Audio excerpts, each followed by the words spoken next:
Hello, children. Welcome to another episode of our video lesson in English 5. Once again, this is your friendly teacher online, Teacher Do. Before we proceed, let me show you some TV personalities who might be familiar to you. Who is she? Very good. She is Corina Sanchez Rojas. Who is she? Excellent. She is none other than Jessica Soho. How about her? Correct. She is Cara David. What do you think these three personalities have in common? That's right. These three TV personalities are also TV writers. They write documentaries and feature articles. Today, we are going to talk about feature articles and its parts. We are also going to talk about the types of feature articles and the types of lead. This time, we will try to make one feature article. But before that, what is a feature article? Feature article is an interesting type of text that focuses on certain people, places, events, or subject matter. It is an in-depth and factual write-up on a typical issue which seeks to give comprehensive information in a more captivating and relaxed style than straight news. Where can we find feature articles or feature stories? We can find them in the main news section of a newspaper, especially if they profile a person or group currently in the news. But they are also likely to be found in sections farther back in the paper, in lifestyles, entertainment, sports, or business sections. There are commonly used types of feature articles. These are personality sketch, personal experience, humorous feature, travelogue, how to and what to do features, and the last one is the informative. What is personality sketch? This is about celebrities, politicians, athletes, beauty queens, or ordinary person's life that relates to a current newsworthy event. This type of article captures person's physical characteristics, psychological attributes, traits, behavior that portrays his uniqueness. Example: Rowan is a 12-year-old boy who lives in the tiny village of Rin. He is small and rather scrawny for his age. His unkempt, curly brown hair looks like a mop on his tiny face, and his thinness makes him look like a walking skeleton. If you notice, it gives description of the person. What are these description? We have 12-year-old boy, small and rather scrawny, curly brown hair, like a mop on his tiny face, thinness, walking skeleton. These are some attributes or characteristics of the one who is being featured. Another type of feature article is the personal experience. What is personal experience type? It is a story about some unusual true-to-life experiences from the past, relating its significance at present. Here is an example. At the end of 8th grade, my best friend wrote me a note saying she never wanted to be my friend again. I was devastated and terribly depressed all summer, terrified to start high school alone. 40 years later, I realized that the experience was probably what made me finally reach out to develop new friends. Those friends encouraged me to develop my lifelong interests in speech, theater, and writing. More importantly, that experience of rejection gave me a lifelong compassion for others. As you can see, the writer relates his experience during his 8th grade to 40 years later. This means that there is a great difference between the past experience to the present situation he is in now. Another type of feature is the humorous feature. It is a story making people laugh and relieves stress while reading it. Its function is to entertain the readers and to deliver a funny yet witty approach. One example of this has the title, I Literally Fell for Him. Since my crush sits beside me in class, when we stood up to do the pledge, I stood up too fast and I stumbled over to him so to not fall on the ground. I reached to grab his desk, but I accidentally grabbed him, and I ended up falling on top of him and we both screamed. Luckily, I didn't hurt or crush him. My teacher and everyone else started laughing and I got so red afterwards. Now, when we stand up for the pledge, he moves all the way to the back of the room away from me. Another type of feature is the travelogue. It is an article of one's travel experience and a description of a place visited in the past. Here is one example. The best holiday at Thailand. For me, the best journey was when me and my mom went to Thailand. Before the trip, my mom asked me where I wanted to go for my summer holiday, and the first place that came to my mind was Thailand. It has always been my dream. Later, I heard that my mom had bought the tickets there, and she told me that we were going to go there. I felt very happy and excited. Phuket was so amazing, just how I had imagined. Obviously, we went there by a plane. We had a straight flight to Phuket. I like everything about the place except sometimes the food. The food was usually too spicy and I am not a big fan of spicy food.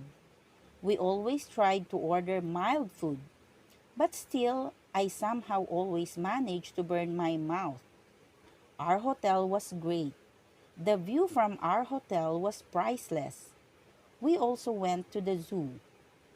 There were so many species that Finland Zoo doesn't have, such as elephants, tigers, and giraffes. The best part of being there was, of course, the weather and just chilling out on the beach. If there were always very sunny and warm. Overall, the place was very enjoyable. I enjoyed every single minute there, and if I had to now choose one place to go to, I would go there again.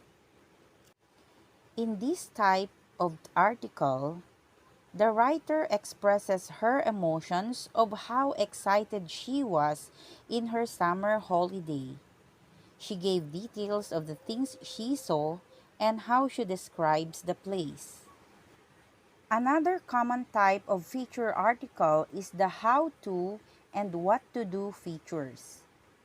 It provides knowledge about process or activity and showcase the step-by-step procedure in doing something.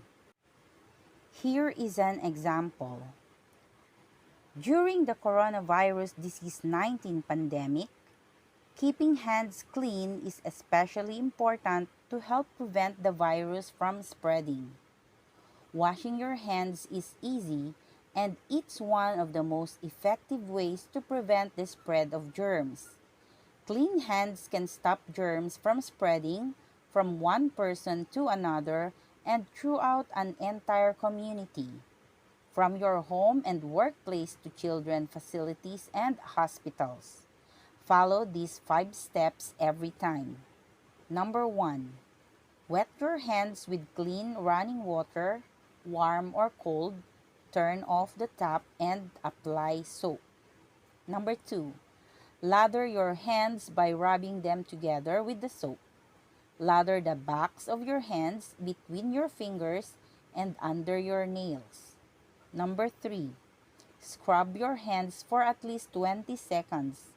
Need a time? Hum the happy birthday song from beginning to end twice.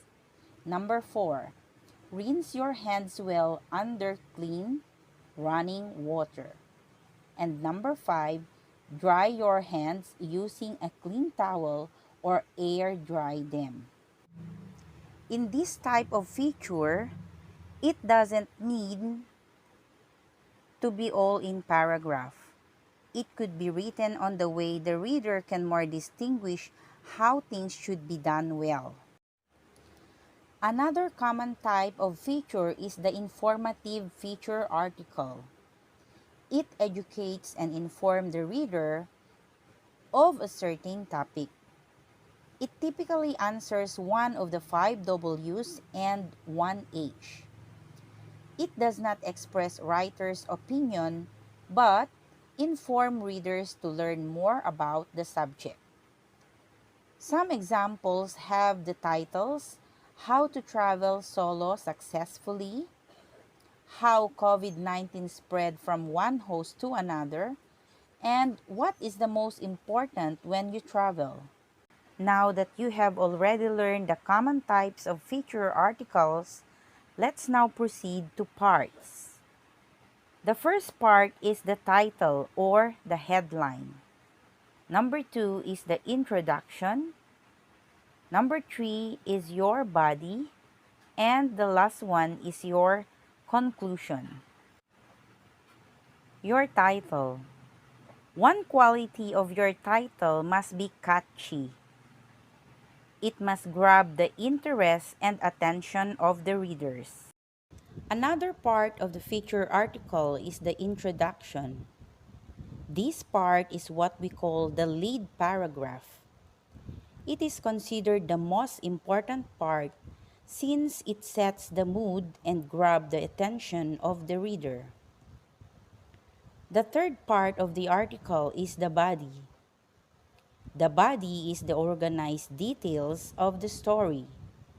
It includes names, places, time, quotes, and events related to the featured topic.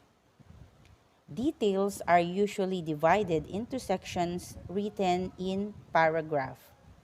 A feature article must at least have 5 to 7 paragraphs. It must also contain at least 500 words. The last part of the article is the conclusion. Having got your readers hooked at the start, keep them reading a satisfactory ending to make your readers understand that it has reached an end. The conclusion is the final thought that connects back to the introduction that provides a sense of closure. Going back to the lead paragraph, it is important how well you are going to start your feature article. It will help you decide what type of lead paragraph are you going to use. These are the different types of lead. Number 1, short sentence lead. It is a single sentence or a striking statement that sets off in a paragraph by itself. A sentence that holds the attention of the reader.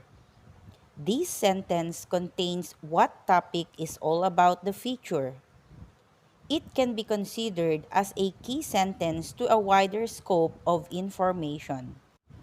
Example: the boat people are here to stay, or the convict hanged himself. As a sentence stands for itself, there is what we call the subject or doer of the action and a predicate that tells about what the subject do or what is all about. The boat people is your subject and are here to stay is your predicate. The convict is your subject, hanged himself is your predicate. Another type of lead is the one word or two words lead. It is also known as the staccato lead. It is a series of words or phrases that is related to each other. Example: Zach and Kelly, Elaine and Jerry. Sounds familiar?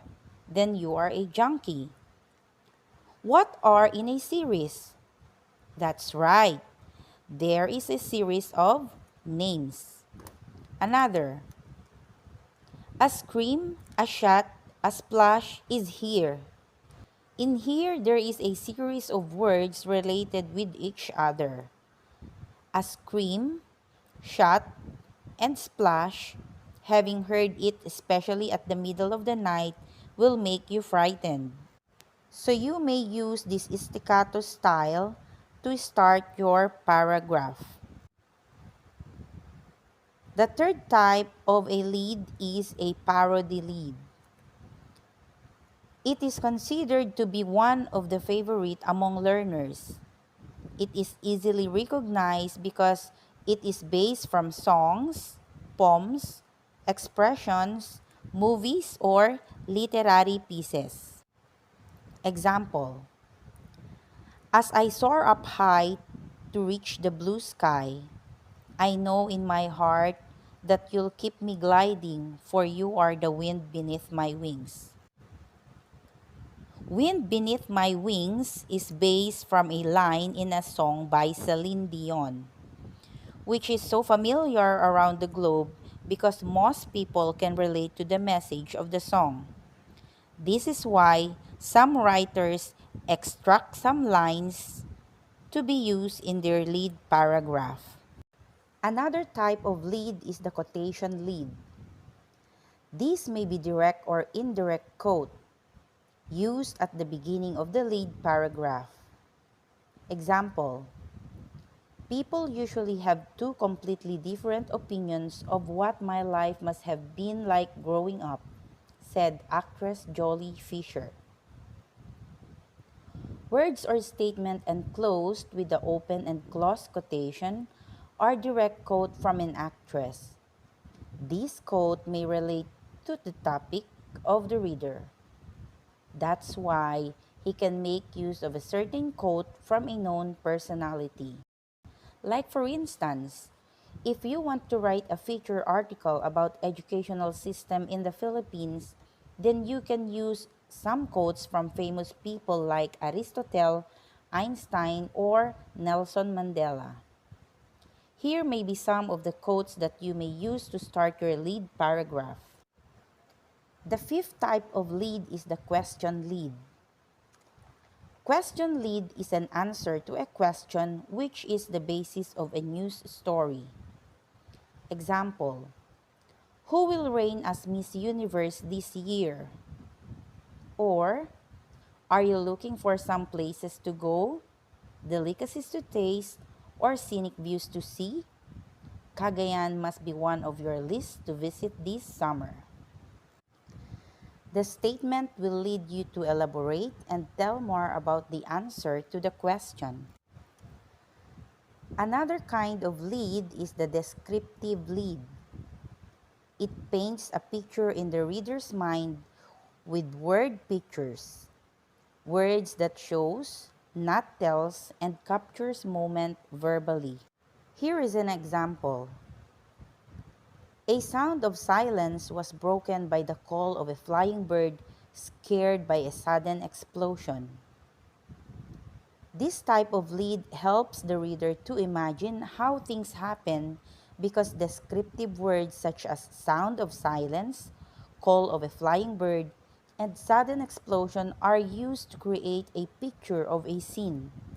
Another example, relaxed at her garden of much colorful and fragrant flower, she fell asleep. Then a murmuring sound of distinct creatures awakened her. In this lead, you can simply picture out how things happened because descriptive words shows and not tells. The last type of lead is the contrast lead. It is also known as ironic lead. It gives two images that create an irony to read more. It can be considered a turned around lead, usually noted by however, but, or other similar words. Example, the statue of Lapu-Lapu in Mactan survived many storms and earthquakes for the past decades, but it crumbled the day when hit by a lightning. The word but created an irony that despite being survived the catastrophes, the statue was just ruined by a lightning. These are the types of lead that you can use to start your feature article. Now that you have already learned what feature article is, its types, and how to make a lead paragraph, it is then your time to shine. Make one feature article from these choices. Make sure that you will have the parts of a feature article. What are these again? We have the title, the introduction or the lead paragraph, the body, and the conclusion. Here is an example of feature.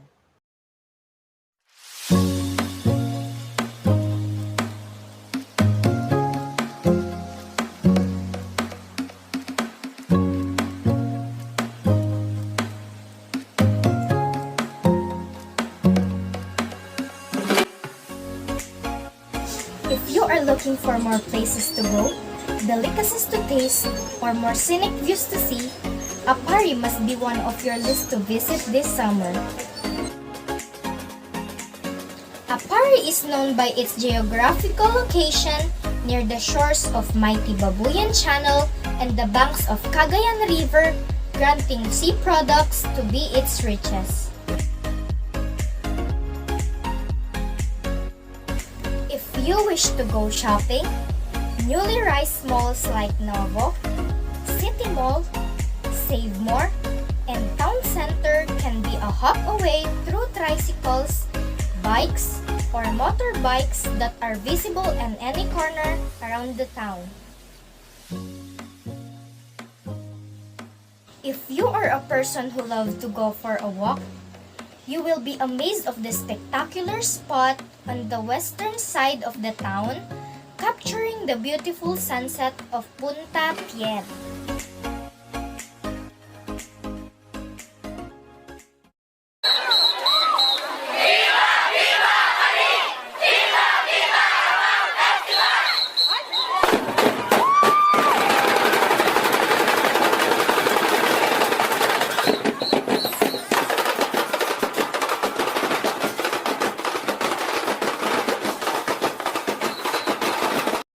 The town is quite popular by its product aramang. Apari celebrates its annual Aramang Festival during the month of May. You can see dances and colorful stuffs to pay tribute to town's patron, Saint Peter Telma.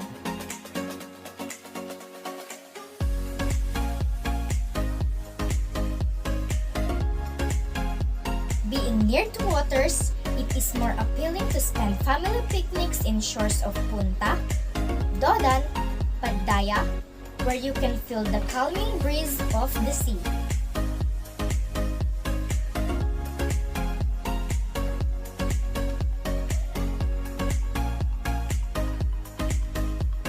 So never look far.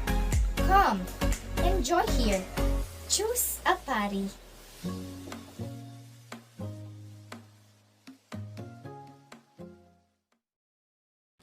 I am very glad to have another time of video lesson with you children.